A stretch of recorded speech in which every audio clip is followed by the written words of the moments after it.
3 weeks in the new place and they developed rhythms. That was the word Laura had used. Rhythms, not habits. Raakel stood at the kitchen counter, watching the French press steep. The morning light through the floor-to-ceiling windows was sharper than their old place, architectural and clean, cutting across the minimalist lines of the kitchen in bright, cold slats. The move to Building A had traded Artos's 40-minute cross-town trek for a 4-minute walk to the neighborhood school, a logistical win that matched the steady, mechanical thrum of the city center. Laura sat at the table. Her hands were flat on the wood, fingers spread like she was testing the surface for stability. Raakel pressed the plunger down slowly. "You want milk?" "Black is fine." The mundanity of it felt like a small miracle. Last night, Laura had fallen asleep on the couch with her head against Raakel's thigh, and Raakel had stayed perfectly still for 40 minutes, afraid to break the spell. Artos burst into the kitchen, backpack slung over one shoulder. "I'm gone! See you at 4!" "Lunch is in the blue container," Raakel said. He kissed her cheek, quick, distracted, already halfway out the door, and then he was gone, the apartment suddenly quiet except for the hiss of the radiator. Raakel set the mug in front of Laura and let her hand rest on Laura's shoulder. Laura tilted her head, just slightly, so her temple brushed Raakel's wrist. "Settled," Laura murmured. "Yeah?" "The data is stable." Raakel smiled, Laura's way of saying, "I feel safe." "Good."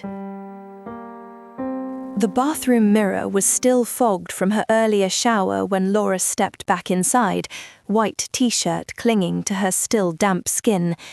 She wiped a hand across the glass, clearing a space to see her own face, flushed from the heat, hair darker when wet. She looked softer than usual, almost content. The phone vibrated against the porcelain counter. She grabbed it, saw the notification banner, and her breath caught. Urgent message. E. Holm. Her thumb unlocked the screen. The text was from her uncle, her father's brother, still listed in her phone as E. Holm, Stockholm. "Laura, I'm sorry. Lennart was in an accident last night. He didn't make it. Call when you can." She read it again. The words didn't change. "Fuck," she whispered. Her father had been driving back from a meeting, late, icy roads outside Stockholm. Standard accident on paper, until you knew what he'd been working on. Raakel looked up when Laura emerged from the bathroom. The change was immediate. Laura's face had gone blank, the kind of blank that meant something had hit her hard. What happened? Laura held out the phone, a tear slipping down her cheek before she could stop it. Raakel read the message, her stomach dropping. She'd never met Lennart Holm, but she knew the shape of him through Laura's rare, careful stories, a man who'd taught his daughter that truth was a load-bearing wall. Once you compromised it, the collapse of the rest was just a matter of time. Raakel pulled Laura into the living room, sat her down on the couch. Laura's hands were shaking, so Raakel took them, threading their fingers together. "What do you need?" "I need to think." "Okay." But Laura didn't think. She just sat there, eyes unfocused, her breathing too shallow as tears gathered and fell. Raakel waited. They flew to Stockholm as soon as they could get seats. Everything moved too quickly for Laura to catch up. Lennart had always lived in the margins, and his final request had been an extension of that silence, a strictly private service. The funeral was small, held in a stone chapel. A sharp, early spring wind swept through the cemetery, tugging at coats and settling chill on the shoulders of the mourners, mostly older men and women, journalists who'd worked with Lennart in the 90s when investigative reporting still had teeth. They stood in a loose circle, the last of an old guard who didn't trust the cloud and still believed in the weight of a physical ledger. Raakel stood beside Laura in the back row, close enough that their arms touched. Laura hadn't cried. She'd barely spoken since the flight, moving through the logistics with a kind of numb efficiency, booking tickets, arranging the hotel, answering condolence emails without really reading them. At the graveside, Raakel felt the prickle of being watched before she saw the black sedan at the cemetery gates, tinted windows, engine running. A man in a charcoal overcoat stood beside it, hands in his pockets, observing the service. In this small, sacred circle, his presence was a loud, uninvited variable, a reminder that Lennart's final audit was still very much open. She leaned closer to Laura. "He's here?" Raakel felt a flare of protective rage, but Laura's hand found hers and squeezed once, hard. Not now. The hotel room was small, the air heavy with silence. Laura sat on the edge of the bed, still in her funeral clothes, staring at her hands as though they were someone else's. Raakel knelt in front of her. Her fingers rested lightly on Laura's knees, a touch meant to anchor, not intrude. "Talk to me." "There's nothing to say." Laura's jaw tightened. For a long moment, Raakel thought she'd shut down completely. Then her shoulders dropped, just slightly, and the words came out hoarse. "He called me, said he was close to something big, wouldn't tell me what, just..." She stopped. "He said he'd send me the files when it was ready. He never sent them." They made sure he never got the chance. Laura nodded. Raakel stood, picked up the overcoat, and draped it over Laura's shoulders. Laura pulled the thick lapels tight around herself, burying her face in the collar that still held Raakel's warmth. "I used to think he was reckless," Laura said quietly. "When I was a kid, he'd disappear for weeks, chasing stories. I hated it, hated that he cared more about the truth than..." She stopped. But he was right. Raakel sat beside her, close enough that their thighs pressed together. "Then we finish what he started." They found the lead the next morning. Her uncle sent a follow-up text, the kind you wrote when you assumed someone else might see it. It read, "Lennart kept a private archive at the library, Section 9, under his press credentials. I don't know what's in it. Be careful."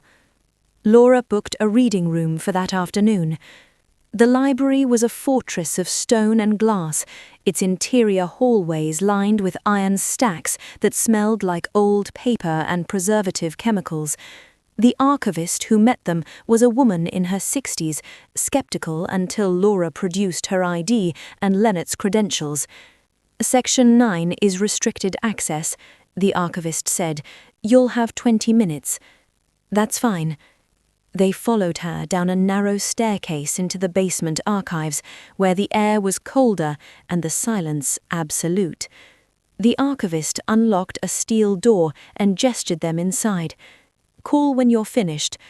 The door closed with a heavy clunk. Laura moved quickly, scanning the rows of boxes until she found the one labeled L. Holm, Archive 9. She pulled it down, set it on the metal table, and opened it. Inside were file folders, USB drives, and a single handwritten note on top.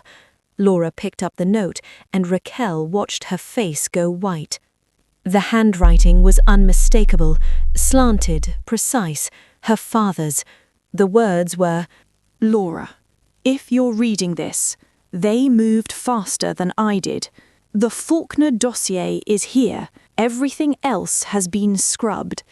Get it to Varis in Brussels. Use your credentials. You were always better at this than me. Finish it. L. Laura's hands started shaking. The edges of her vision blurred, and she felt the familiar spike, sharp and sudden, like a nail driven into her skull. Her breath hitched, too fast, and she knew she was about to hyperventilate. Then Raakel moved. Raakel heard the footsteps first, heavy, deliberate, echoing from the hallway outside. She glanced at Laura and saw the crisis unfolding, pupils dilated, breathing ragged, on the edge of a full sensory overload. No time. She stepped in close, pressing Laura back against the iron bookshelves. Her body became a wall, shielding Laura from view as the door handle turned. Laura gasped, and Raakel's hand came up, palm firm over Laura's mouth. "Don't let the sound out," she whispered, lips close to Laura's ear. "Give the air to me. Focus on the weight of my hand." Laura's eyes locked onto hers, wide, panicked, but trusting. Her breath huffed hot against Raakel's palm, shallow and fast. Raakel's other hand cradled the back of Laura's head. "Just my hand, Laura. Nothing else." The door opened. Joachim Lindquist stepped inside, flanked by two men in dark suits. He scanned the room, but Raakel and Laura were tucked into the shadow between two stacks, barely visible. Raakel didn't move, didn't breathe. She felt Laura's heartbeat hammering against her ribs, felt the tremor in her shoulders as she fought to stay quiet. Lindquist's gaze swept past them. "Clear," he said. "Move to the next wing." The men left. The door closed. Raakel waited another 10 seconds, then slowly lowered her hand. "You're okay. You're safe." They worked fast. Laura pulled the USB drives from the box, stuffing them into her jacket pockets, while Raakel photographed every document with her phone, holding each page flat against the table, the overhead light washing out shadows. "Marshall Faulkner," Raakel whispered, reading the name embossed on the heavy file folders. "The man on the cover of every business journal this year. The billionaire who's supposedly optimizing the European health budget." "He's not optimizing, he's removing friction," Laura corrected. The dossier wasn't about a sedative, it was about a compliance serum, chemical suppression of executive function disguised as an anti-anxiety drug. Faulkner had sold it to private prisons in 3 states and 2 foreign governments. The trial data showed subjects losing the capacity for autonomous decision-making within 6 weeks. "Holy hell," Raakel whispered. "He was going to leak this, that's why they killed him." Raakel touched her wrist. "And they'll kill us if we don't move." Laura nodded, shoved the last drive into her pocket and closed the box. They were halfway to the door when Raakel's phone buzzed. A text from an unknown number. "Exit through the loading dock, east stairwell, you have 4 minutes." Who? Laura looked at Raakel. No idea, but Lindquist came in through the main entrance. They ran. The stairwell felt more like a chute than a passage, its darkness absolute. Raakel gripped the railing with one hand, the other pulling Laura along. Voices chased them, sharp, urgent Swedish echoing up the stairwell. They burst into the loading dock. A small white van idled near the gate, driver's window down. An older man with silver hair leaned out. "Holm's daughter?" Laura stopped, breath ragged. "Who are you?" "Friend of your father's. Get in." Raakel scanned the dock. No other vehicles, no visible cameras. She met Laura's eyes, saw the split-second calculation, and nodded. They climbed into the back of the van. The driver didn't speak until they headed south out of Stockholm. Then he glanced in the rearview mirror. "Fredrik Olsen. I worked with Lennart in the 90s. "Why help us?" Laura asked. "Because Lennart called me the night before he died, said if anything happened, I should watch for you at the library." He paused. "He also said you'd know what to do with the files." Laura leaned back against the van wall, eyes closed. "I need to get to Brussels, Veris headquarters." Raakel turned to her. "You're going to file a report against a man who owns the narrative. He owns the news. He doesn't own the math. I'm just triggering the correction." Frederick smiled grimly. Leonard would have loved that. They ditched the van in Norrköping and took a train to Copenhagen, then another to Hamburg. Laura had utilized the bureaucracy of her grief to file for immediate leave, while Raakel had delegated her ward to the head nurse. The journey was an 18-hour blur of transit hubs and low-light carriages, Copenhagen, Hamburg, and the high-speed line west. Laura navigated the route through cash tickets and coverage gaps in CCTV networks, moving like she'd been running from surveillance her entire life. Maybe, Raakel thought, she had, just different kinds. By the time they reached Brussels, it was past midnight. They checked into a budget hotel under false names. In the room, Raakel locked the door and wedged a chair under the handle, while Laura sat on the bed, pulling the drives from her jacket. She looked hollowed out, grief and adrenaline burning through her faster than she could metabolize it. "I need to index the files, cross-reference the clinical data with the SEC disclosures, find the contradiction." "Laura, stop." Laura looked up, and Raakel saw it clearly now, the exhaustion she'd been holding off through sheer force of will. Raakel sat beside her, took the drive from her hand, and set it on the nightstand. "You need to sleep." "I can't." "Yes, you can." "If I stop, I'll think about him." Raakel pulled her in, wrapping both arms around her.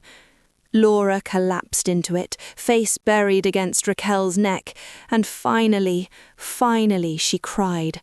Harsh, quiet sobs that she muffled against Raakel's skin, like even grief had to be contained. Raakel held her, one hand stroking her hair, the other pressed flat between her shoulder blades. "I've got you. I'm not going anywhere." The morning arrived with the grey, indifferent light of an early Brussels spring.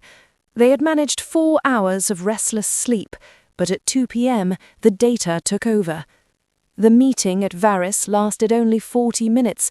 The evidence was too surgical to ignore. With Veris and the SEC now moving to trigger a global freeze, the fuse was lit. They had 72 hours for the truth to hit the tape before the billionaire's legal machine could reload. The smear campaign started that night. Faulkner's media empire branded them mentally unstable fugitives, while the Finnish board suspended Raakel's license for patient endangerment. Laura stared at the headlines until her eyes burned. "I don't know how to do this without you," she whispered, her voice sounding small in the dark hotel room. Raakel gripped her hand, anchored and absolute. Good thing you don't have to. The collapse happened faster than the narrative could pivot. The market didn't care about the news, it cared about the fraud. Veris and the SEC froze the billionaire's assets, exposing 18 months of falsified safety data. The stock entered a catastrophic freefall. To save the remaining capital, Faulkner's own board executed a midnight coup. The giant fell on a Tuesday, led out of his Manhattan penthouse in handcuffs as his empire was liquidated by the regulators. By midsummer, the transition was finally complete. Raakel's license was reinstated, and Ward 4 was officially a national research center. By 7 that evening, the clinical pulse of the hospital was behind them. There were no more depositions to give. For the first time since the audit began, they weren't running toward a crisis. They were just moving. Laura pulled the Audi onto the gravel overlook. She cut the engine, leaving only the distant, rhythmic wash of the Baltic Sea. She turned to Raakel, the amber solstice light catching the gold in Raakel's eyes. "I didn't think it could be this quiet," Laura whispered. "I forgot what it sounded like when the noise finally stops." Raakel didn't answer. She reached across the console, unbuckling Laura's seatbelt with a slow, heavy click before pulling her into a kiss, slow, deep, and released. They moved outside into the warm summer air. Laura leaned back against the hood of the car, her white linen shirt glowing in the golden light. Laura surrendered her weight into Raakel's steady hold, her hands finally releasing their grip on worry, intertwining instead with Raakel's. Together, they gazed at the sun lingering on the horizon, defiant against the night, as if time itself had paused just for them.